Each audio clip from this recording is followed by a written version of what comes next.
Sullivan. Thank you, Mr. Chairman, gentlemen.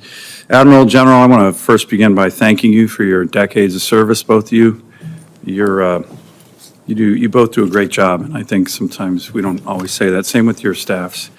I have shown this chart to many folks here in the last few months. This is the action that's happening in the North Pacific, Admiral, as you know, up in the Arctic. Very aggressive Russian, Chinese actions into our ADIZ, into our EEZ. And the unprecedented element of this is the joint task force nature. Russian-Chinese Joint Strategic Bomber Task Forces last summer in our ADIZ. Every summer now, last 3 years, we have joint Russian-Chinese naval task forces in our EEZ, very aggressive, pushing out, Alaska fishermen from their grounds. So we need more, everybody's testified, we need more infrastructure up there.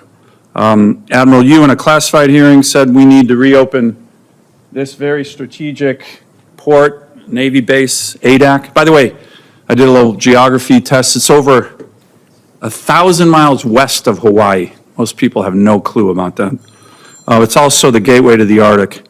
NORTHCOM commander has testified we need to reopen Adak. The CNO has testified. Why do you think Adak is so important, Admiral?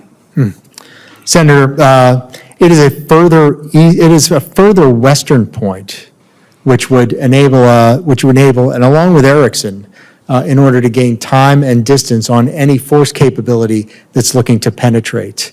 Russia's Pacific Fleet in Russia frequently takes that Great Circle route through Alaska. Yep. And it would enable up to 10x the maritime patrol reconnaissance aircraft coverage of that key and increasingly effective or increasingly contested space. So you testified in a classified hearing, you think that we should reopen that. Just now that we're in an unclass hearing, you want to say that in an unclass setting too? We should reopen Adak, and we should enhance the ability to operate out of Erickson. So thank you on that. It has 3 piers, 2 8,000-foot runways, a big hangar, 22 million gallons of fuel storage, one of the biggest fuel storage depots anywhere on the planet Earth. The CNO just sent a team up there, Navy, State of Alaska, the Aleutian Corporation, and the NORTHCOM commander just reached out to me 2 days ago saying they're going to have a final report completed in the next 2 weeks on a low, medium to high reopening scenario. Can you commit to this committee to work with the NORTHCOM commander to get that report out in the next 2 weeks? I commit. And then you also have plans with regard to Northern Edge in terms of that really important exercise using ADAC. Can you talk a little bit about that to the extent you can in an unclassified setting? United States Air Force's concept of agile combat employment is the means by which we achieve more dynamism among the force. And so the 11th Air Force is based in Alaska. That is an assigned force to United States Indo-PACOM. 11th Air Force with over 100 fifth-generation fighters up there. The preponderance of Indo-PACOM's fifth-generation fighters is in Alaska. And so we will be exercising the Agile Combat Employment concept in this summer's Northern Edge exercise. And ADAC's going to be part of that? They will operate out of Adak. Great. Let me mention one thing.